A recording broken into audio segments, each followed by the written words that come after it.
Okay, so good afternoon. Block 3, sorry, agad kung hindi ko kayo mamimit agad-agad. Pero later, I will be meeting you for an exercise to be checked regarding this topic, so sa limiting reactant. So previously, nag-discuss tayo about stoichiometric calculation using the balance equation wherein we follow a standard or basically we designed a certain workflow wherein we start with the given mass in grams of substance A that will be converted to moles using its AMU or gram per mole. This mole that you have calculated will be then related to the substance B by using the balanced chemical equation. So magkakaroon tayo ng mole ratio. So yung mga coefficients na sinulat nyo sa balance equation will be used to correlate substance A and substance B. once you have um, Once you have gained the mole of substance B, this will be further calculated or used to calculate the mass in grams of substance B if needed. Pero in limiting reactant, it is a special case. So, bakit po? So, this diagram shows us the simplified visualization of limiting reactant. So, ang tanong is, how many sandwich can I make if I have 5 hot dogs and 4 sets of buns?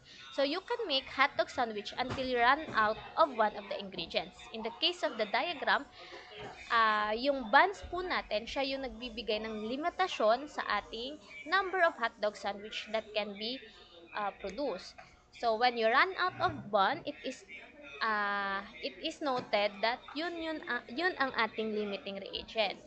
So, in essence, pag pinag-join natin yung dalawang material, may mabubuo tayong 4 na hotdog bun with an excess of a single leftover hotdog. So, in this example, the theoretical yield is based on the amount of the limiting reagent, which is the buns. So, this resulted to an excess reagent of yung kabilang reagent, which is the hotdog.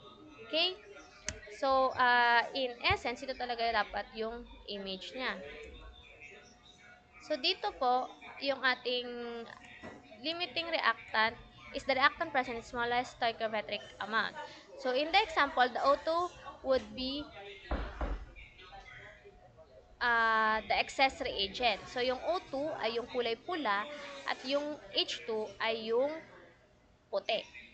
Okay, so paano po ba yon nalalaman? So, meron tayong balance equation for H2 and O2. So, H2 plus O2 will use to water. However, meron siyang balance equation which is 2H2 plus 1O2 will use to 2 water. And if in the case na ang given natin ay 10H2 and 7O2, so ang una niyong gagawin, bawa, doon ka mag-set sa O2 kasi 1 na yung kanyang molar ratio. So, kung gagawin ko siyang 7, kailangan ko ng 14 na H2, diga, para siya ay katulad pa rin ng ating balance equation. So, from there, makikita natin na kulang tayo ng H2. Kasi dapat 14, pero 10 lang yung meron tayo.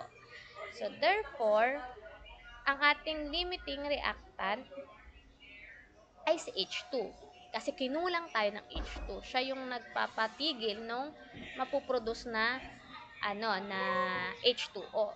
So, as you can see, yung after reaction, meron na tayong 10 na water, yun yung H2, and may labis na 2 na O2. Kasi yung 10 na water, pag kinonvert mo sa O2, 'di ba? 10 is to 2 ay 5. Yung parang 10 H2, dalawa yung H2 na dun sa balance equation. So, para siyang divisible by 5. So, dapat 5 yung O2, pero 7 yung O2 na binigay natin. So, therefore, magkakaroon tayo ng excess na dalawang O2. Madali kung i-drawing, pero hindi naman palaging ganun. So, yun ang pinaka-technique dyan is mag-set ka lang ng isang element na i-convert mo. Ayan. So, in here, yung number of moles, 14. So, kung 7 yung O2, sorry, lagi kasi nag-change. Pag 7 yung O2, 5 lang yung, pag 7 yung O2, 14 yung dapat yung H2. Pero ang given mo ay 10 and 7. Tapos, pag 10 naman, 5 yung O2. Pag maminusin, merong left na ganyan. So, yung 7 na O2 at 10 na H2.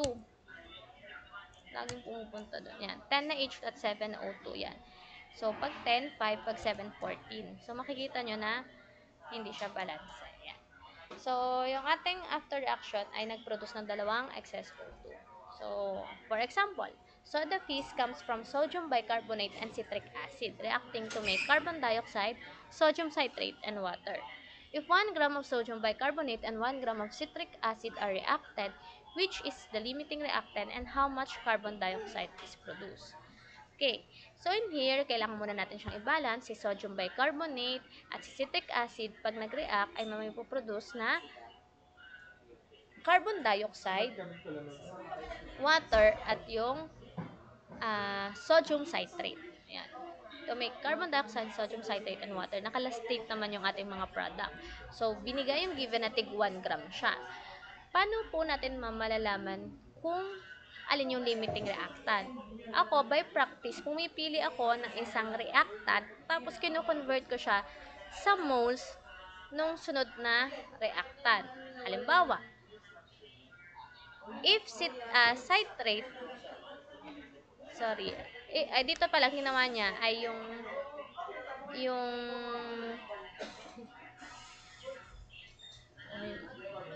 ito, yung ating citric acid, yung limiting, ang ginawa niya ay kinuha niya yung mole ng limiting reactant. So, halimbawa, 1 gram, pag kinonvert natin siya sa mole niya ay 0.0052. Yan. So, ibig sabihin, divided by 3 ay 0.0052 times 3 is equal to 0.052 mole ng sodium bicarbonate. So, in here, makikita nyo ay yung 3. Lagyan natin ng pointer option. Sige, pen pala. Pen. Itong 3 is ito yan. So, pag meron kang 0.0052 mole ng nito, so, sa ilalim nun ay 1 mole nito multiplied by 3 nitong sodium bicarbonate.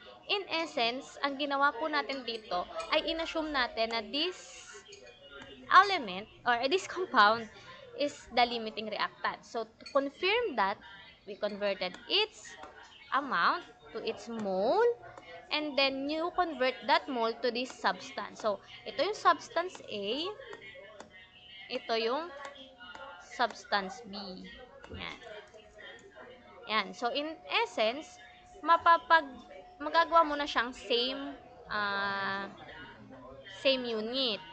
So, itong 0.0052 mole ay, citric acid. So, pag kinonvert mo na siya, magiging 0.016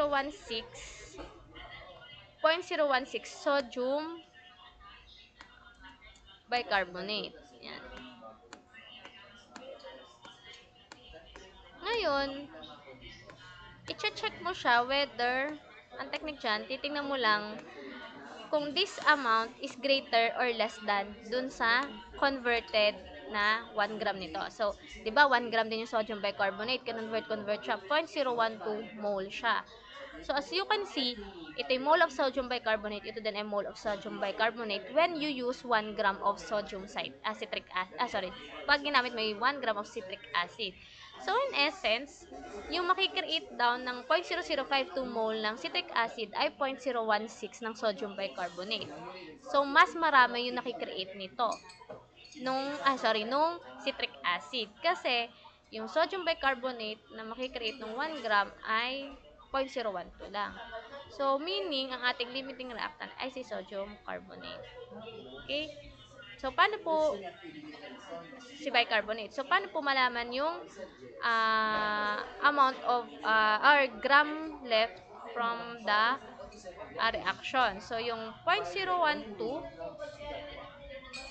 ay ang ginawa niya, kinonvert pa niya sa